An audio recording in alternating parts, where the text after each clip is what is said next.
we diagnose cancer inside the liver, then we get to go inside the liver and then treat the cancer.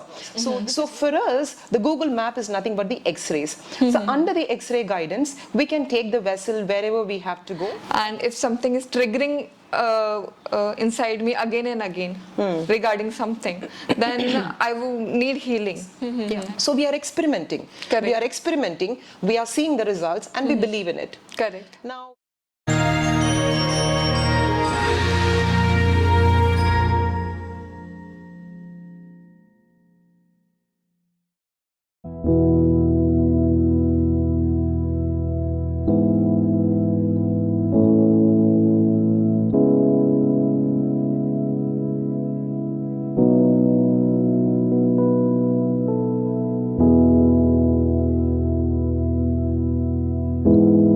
Hello OHO viewers, today I'm at the RedWWood Holistic Wellness Center and I have Dr. Deepa here with me who will be explaining what's the center all about. So I'll like to begin with, what do you do? What's your profession is like? I'm an interventional radiologist, so I hope you understand what... No, what does that mean? Yeah. I would like to know more about it. Interventional radiology, if I had to split it, so you know what a radiologist does? A radiologist is someone who does the X-rays, CTs, MRIs, ultrasound, everybody goes for scanning these days. So everybody, they are aware of a radiologist. Now, using X-rays, what if I can get inside the patient's body? You know, radiologist is just scanning, he's not getting inside the patient's body. Correct. In interventional radiology, what we do is we get inside the patient's body and then we just get to treat. Let's say we diagnose cancer inside the liver. Then we get to go inside the liver and then treat the cancer. So this is what an interventional radiologist does. If I have to tell you very precisely, it's something like what a cardiologist does.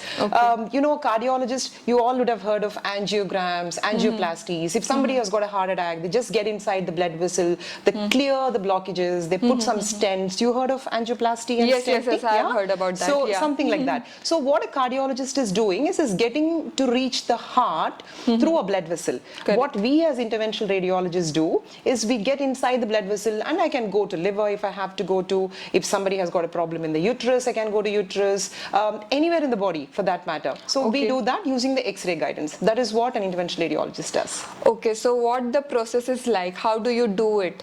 Like how do you actually get into a human's body, like, and particularly target a particular part of the body? How do you do that? Yeah, this is exactly the same. Like, see, our body is pretty much like a tree. Imagine we have a networking inside the body. So you have like a tree like that, okay? You have all these branches from the tree coming forward, and every branch, it supplies one organ. Yeah. Correct. So you have, from the heart, you have a main vessel, and from there you have these different branches going to different organs. Now, how do I reach that? That's a very good question, because most people, they don't ask. So we have an access from here, which is a blood vessel here. Okay, we all feel the pulse in movies and all, they show, right? If they want to commit suicide, they cut the vessel there. True. So this is the artery which gives an access to enter the patient's body. So we enter the patient's body from here, or we can enter the patient's body from just below the hip. There is another artery. We just enter the patient's body through that, and through that we just take small tubes under the X-ray guidance. It's pretty much like a Google map. How you can see, you know, where to go. If you want to reach a destination, your map tells you where to go and you navigate across. So for us, the Google map is nothing but the X-rays. So under the X-ray guidance, we can take the vessel wherever we have to go, and that's how we take these small tubes inside. So that's why this is also called as pinhole surgery. This is not actually surgery, but this is pinhole, which means we are not actually making any scars. There is no knife involved in this. It's very appealing to people. It's cosmetically very appealing, because see, for women, you don't want big scars or anything on your tummy or wherever. They don't want operations and all that, because you can have these scars. So it is scarless, it is sutureless, it is pinhole, which means using a tiny incision we can get inside the patient's body, just get the work done, and we are out of the patient's body. Okay, well, that sounds very interesting for sure. It is. Okay, so is it all about the physical attributes, or it is about emotional and mental things as well? Do you treat that as well? See, interventional radiologist, as doctors, if you go to any doctor, you go to a doctor, let's say you have a headache, you go to a doctor and then what do? They just say... Just prescribe some medicines. Yeah, prescribe medicines, okay? How many of the doctors are actually reaching out to the bottom of it, okay? Why do you have headache? Or what is the reason for headache? And do you actually express, let's say you're stressed about something, you're mentally not feeling okay about something, you're emotionally not okay about something. Correct. All of us, we have a lot of mental and emotional issues that we don't express, yeah? Definitely. Then how many doctors are actually digging deeper to find out, okay, you have the headache, what is it which is bothering you? Okay, if you explore deeper, all of us, we have an underlying cause, which is the root. Okay, what we are trying to treat as doctors is probably just the symptoms. Okay. Yeah, correct. Headache is a symptom. Okay, headache is a symptom. What is the cause of the headache? That is the root cause. Okay. Right. Now, if you want to reach out to the root of the headache, each one of us, we have something or the other. Okay. Now, addressing the mental and the emotional issues, we all are meant to do. But then, I definitely believe in something called as a holistic healing. Holistic healing is all about reaching out to the bottom of it, reaching out to the root of it. Because if you're just going to chop the branches of a tree, it is going to grow. The roots are still alive. Correct. Yeah. So if I treat the headache by chopping off the branches, by giving you some paracetamol, by giving you some medicines, I'm not addressing the root cause of it. The actual cause. The actual cause of it. So if you have to it's debranching is what we are doing. Derooting is what we should be doing. Yeah. Correct. So what is derooting? Derooting is getting to the bottom of it, just plug the whole thing out and throw it away. And that is possible only when we reach the bottom of it. And that is the mental and the emotional issues. All the issues that we have in our life, they're all the roots. Correct. Yeah.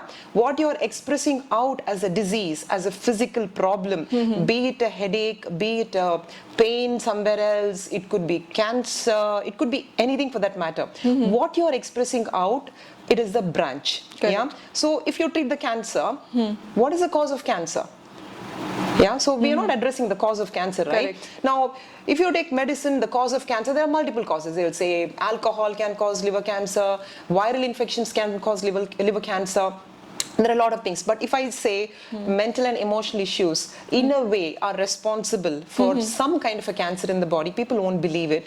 But yeah, I will be doing a research on this to prove to people that yes, mental and emotional issues can create cancer or can create a lot of physical problems. So yes, I do mental and emotional healing apart from the physical healing, apart from treating cancers. And that is the whole point of this setup. That is the whole point of this center that we have established.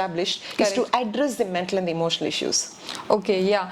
As we talk about mental and emotional issues, it is still a taboo in India where people do not like to talk much about it and people run far away from it. How do we educate them that how important mental and emotional health is? So how do you do that? See, it's about the awareness. Yeah. Correct. So most of us, for example, let me give you an example of, let's say, my mother. Yeah. So she is somebody, she wanted to do something in her life, but then she kind of, I wouldn't call it a sacrifice, but then she didn't pursue her career that way. But then she actually spent her entire life taking care of us. Okay. Correct. Now, there is an underlying emotional element there. How many of us as women have the freedom to go out and do what we want to do? We don't. We don't. But then we just kind of, it is suppressed somewhere there, and we just do things just because our family wants it, just because someone wants it, and then it has become a norm. We kind of accept it. Correct. Oh, because my mom said that I have to take care of so and so, so it has become an acceptance. You kind of accept it, and that is where the awareness is gone. Okay, you're not even aware of the fact that you are accepting something that you shouldn't accept. Yeah. Now, unknowingly you are accepting. Unknowingly you're accepting. Yeah. So, but if you have the awareness, if you have a conscious awareness, if you're mindful about what you're doing, that no, I'm not supposed to do this. What am I doing right now? Okay, is this what I want to be happy in life? When you think about that, that is where the awareness comes in. When the awareness comes in, I don't think I'll shy away from expressing my emotions. I'll shy away from expressing my mental anxiety or whatever I go through. I'll just go out and tell very boldly, look, this is not what I'm feeling. I'm not feeling good about these things, and I need to do something about it. Correct. So if one woman expresses, 100 women come forward to express. Correct. Yeah? That's true. It's like a Me Too moment. Yeah, true. If one comes out, rest everyone follows that the All same that thing. we need to do is hashtag I'm not happy. Correct. You see how many people come back and tell, yes, I'm not happy. I have a mental and emotional issue. You just need that one person to change the world. Because everyone can relate to that. Exactly. That's what happens. Yeah, if no one comes forward, then that will remain it'll remain a taboo. It's just going to be suppressed. It's just not going to come out. Okay. So that's really amazing that you are doing all such things and making people aware about mental and emotional health issues also. So I would like to ask you another thing, like what methods that you use to heal in a way. So what are the methods? Okay. Now I want to ask you something. What do you understand by healing? So for me, healing is like a spiritual journey, I would say. Yeah. Like, for example, if I'm not feeling good about something, and if something is triggering inside me again and again regarding something, then I will need healing. Yeah. And I need to get over it. Yeah. So the process of getting over that particular thing that is triggering inside me, that would be called as healing for me. Yeah. So it's you use the word spiritual journey. Yeah. I find that very boring. Really? Yeah. So so what according to you is healing? No. Yeah. What I'm trying to say is I'm saying this because this is the mind voice of the youngsters, right? The younger generation. Correct. I agree. They are like, spirituality, it is so boring. Okay, we just live life only once. Why do you want to just go and do all that shit? Yeah, right. Okay, so correct. You probably, most people, this is a mind voice. I'm not saying people express that very openly, but they may say, this is not meant for me. Spirituality is something that I should be doing when I'm 60. Maybe what happens is maybe people relate spirituality to religion. Maybe that is the reason they find it boring. So what is the difference between spirituality and religion? I think both are pretty much different, because religion is a set of mind. Yes. Okay, you are particularly built into a set of mind that you have taught from childhood till you die, you are being taught about certain things. Correct. So that is what religion is all about. Spirituality is completely different, where you get to know yourself, finding yourself. That is what I feel spirituality is. Absolutely, you're 100% correct there, and that is what it is. Yeah. Spirituality is not about going to temples or mosque or church and then praying and all that. Correct. Now, this is a misconception that I want to erase from people's minds, and that is the reason why I asked you this question. Yeah. So that people understand that religion is different to spirituality. Definitely. We are not sitting here in this center preaching religion. We are not sitting here saying that pray God and then your wish will be fulfilled. Your pain is going to disappear. That is religion. Yeah. So going to temples, going to mosques, that is, if you want to go, you go. I'm not saying you should do that. But spirituality is about understanding who you are. Correct. It's about self-discovery, isn't it? Yeah, and correct. Unfortunately, there is a misconception in the society about spirituality and religion, and people kind of get confused between the two. Yeah. Correct. So so that is what I want people to understand first before I dive into the topic of what we actually do in healing. Healing, right. Okay. So when it comes to healing, healing is it's about erasing your kind of mental, emotional, physical issues forever and ever because you're addressing the root issues, as I told you. Yeah. Now there are different methods of healing. There are different different levels of healing. Now before that, do you believe in energy? Yes, I definitely believe in energy. Yeah? I can catch up onto vibes really quick. Exactly. Yeah. How is the energy here? I feel very calm. The aroma here makes my mind pleasant. Yeah? Something tells you, so and let's say you're walking down the street, and suddenly you feel like turning back and somebody will be watching you. Correct. Has that happened to you? Yes, it has happened many times. Many times, yeah? You walk into a room, there are a lot of people in the room, you just walk into the room and suddenly, you feel, I don't feel good here, okay? You're just very uncomfortable in that room. Yeah, and you just get the vibe. You just get the vibes. What tells you? Somebody is telling you, Olivia, this is, this is not good. No, right? No. So what is telling you? What is speaking to you? That's the question. Yeah, that's the question. Yeah. So now here comes the energy. The most interesting aspect, of self-discovery is discovering the energy that you carry around you. So Like you have the human body that you're carrying with you, we all carry energy around us. Correct. Now, how do I know whether there is energy? Then I need to ask you, how do you know there is love in this world? Correct. Okay? Yeah. So does love exist? I don't know.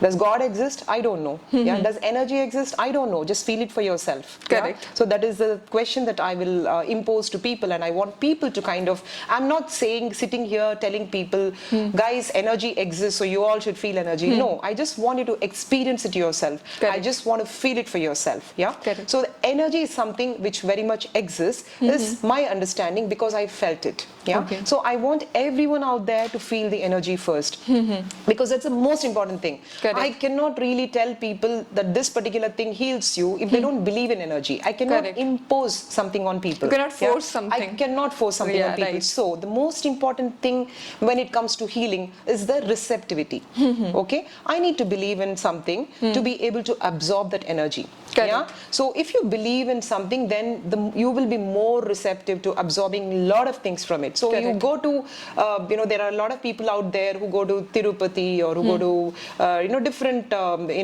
pilgrimages. They just go and they feel really good about it, right? Correct. Once they come back, and then, so what's happening there? They get some sort of energy from there. But what's giving them that energy? Their belief, I guess. Belief, yeah, Yes. absolutely. It's a belief. Even before you step into the pilgrimage, even before you step into the temple, you know that, oh, if I go there, things are going to be all right for me. So your belief is what matters. Correct. So you need to have that belief within that I can heal myself. Correct. You don't need anybody to heal you. You can heal yourself, provided you believe in it. Right. If people don't believe in it, I'm sorry, come back to me when you're ready. Right. Okay. True. So I'm not here to impose it upon you. So that is Correct. what. So the belief is the number one thing that we need to establish. Now, once you believe in something, then comes, and one more thing I want to clear about the concept of energy is, this is something like, see, dogs can see a lot more than what we can see. Correct. Yeah. Yeah. And they can hear better than what we can hear. Right. Yeah. So dogs can hear, dogs can smell, and dogs can see things that we don't see. Correct. So what does that mean? Are they faking? No, I don't think so. Yeah. So Yeah. they are seeing something. They are hearing something that we don't hear. Correct. They are smelling things that we don't smell. So that means, as human beings, our perception about things is limited. Limited. Correct. Yeah. So God has given us only this much. This is a range of seeing things. This is a range of smelling things. This is a range of hearing things. We Correct. can't hear everything. We can't smell everything. We can't see everything. Does that mean it doesn't exist? Question mark. Okay. Question mark. Yeah. Yeah. Does that mean it doesn't exist? You are talking on telephone. Okay. How are you talking to me? You're seeing the waves? No. No. Wi-Fi. How is it happening? The mic that we are, carrying today. Okay. It's reaching, getting the signal. Are you seeing it? No. No. Right. So now the technology, or the science and technology, is there to kind of validate these things and Correct. tell us it very much exists. Yeah, because you're able to speak to somebody, it exists. So we are experimenting. Correct. We are experimenting. We are seeing the results, and we believe in it. Correct. Now, when it comes to energy, if you don't experiment, how will you know? Yeah, true. Right? Yeah. So sometimes we need to experiment to understand if this exists or not. Yeah? Right. So like dogs can see things that we don't see. That means very much there is something that we are not seeing, but it is very much there. There. Okay. Ghosts, do they exist? I don't know. I don't know. Okay. So exactly. So there are a lot of things that we don't hear. So that is the thing about energy. So energy is something which is intangible, which is imperceptible. Yeah. Correct. You cannot perceive it. You cannot touch it. Okay. It's all about the feel. It's all about experiencing. Correct. So that's the number one thing that I want to establish first. Now I'll talk about the healing, what we do in Techniques healing, and the methods. techniques that we use in healing and other things. So it's all about the energy healing. It's coming up in a big way abroad as well, and there are a lot of countries, especially US, they have resorted to this method of healing, which is called as a biofield healing. Okay. Or it's also called as a subtle energy healing. Yeah. So what I can do is, if somebody is feeling like shit, okay, I just don't feel good at all today. I just feel very low today. I'm not feeling good today. What's happening there? It's the aura around you. It's the energy around you is kind of contaminated. Okay. Now, as a healer, as a healer, we bring in the energy. We bring in the energy because the energy, there is abundant energy in this universe. Correct. It is everywhere. It is just that you don't see it. Correct. Yeah. True. So it is abundant energy. All that you need to do is ask for it. Okay. Right. When you ask for it, there are a lot of techniques that we use, and then we channel the energy to the person, and that contaminated aura becomes vibrant again, becomes Correct. energetic again, because it is a contamination in the energy which is manifesting as a disease inside my body. Right now you're very young. Okay. If your energy is contaminated, you will be still hale and healthy. Nothing will happen to you now. But as years go past, that is when you will start seeing in your body. It can be blood pressure, it can be diabetes, it can be cancer. Too late. Too late. Yeah, because I haven't addressed all these things when I was young. Correct. Okay, it takes many years for that to manifest in our body. And sometimes we use something like crystals. Okay, now see, I'm also wearing a crystal, and this is one crystal ball, this is a crystal tree, etc. I'm not an advocate of crystals, but what I want to say is all these crystals, they don't have resistance. Okay, let me explain to you. Olivia, can you fly? No. Yeah, you can't fly, right? No. So why do you think you can't fly? Because that seems impossible to me. Yes. Like, how do we Yeah. fly? How do we fly? Exactly, exactly. So there is an immediate resistance. Correct. I'm just giving an extreme example, okay? But there are a lot of people who may feel like people who haven't swam before. If I say, can you swim? They'll be like, no, I can't swim. It's very difficult for me to swim. Correct. So there is an immediate block, okay? So there's an immediate resistance to certain ideas. Correct. What the crystals do is, they are also beings, okay? Now crystals, they don't have resistance, which means, let's say you want to feel confident. Now there is no confidence inside of us. I don't feel very confident. I feel very low in my confidence. How do I face public? How do I face this person? How do I face an interview? How do I face people, etc., etc.? When you're not confident, already there is a resistance inside of you. No, I'm not. How can I be confident? Now, what Correct. can you do? You need some help. Correct, Right? correct. So you need some help, and that is where we use the crystal therapy. Okay, crystal therapy comes handy because crystals, they don't have resistance. When you don't have the resistance, you're anchoring your belief, you're anchoring your faith on the crystals, because they do the job for you because you believe in them. Correct. Again, it's a belief. Now if you ask me, how do you know? You have to believe. Okay, Correct. so you just wear it and see, then you see the results, and then you tell me. Before wearing, before experimenting, don't ask me how, why, and all these questions. Correct. So people have to experiment and understand, but Yeah, there is a definitely. science behind everything. Healing is not something which is not scientific. It is very much scientific. There is Correct. science behind each and everything, like your phone, your radio waves, your microwave, things that you don't see. How is there science behind that? There is very much science behind healing as well. So these are all the therapies we do. We do Reiki. We do something called as a Lama Fera, which is a Buddhist kind of healing technique. It's all about channeling the energy. It's a no touch. I don't touch people when I do. It's just sending out the energy from the hands. And we also do the crystal therapy. There is a sound therapy. So there are different therapies available to heal somebody. Okay. Say connect. Say connect. Connect. And you're going to sing for me. And you're going to sing for me. And I believe in you. And I believe in you. Now hit the ball and do.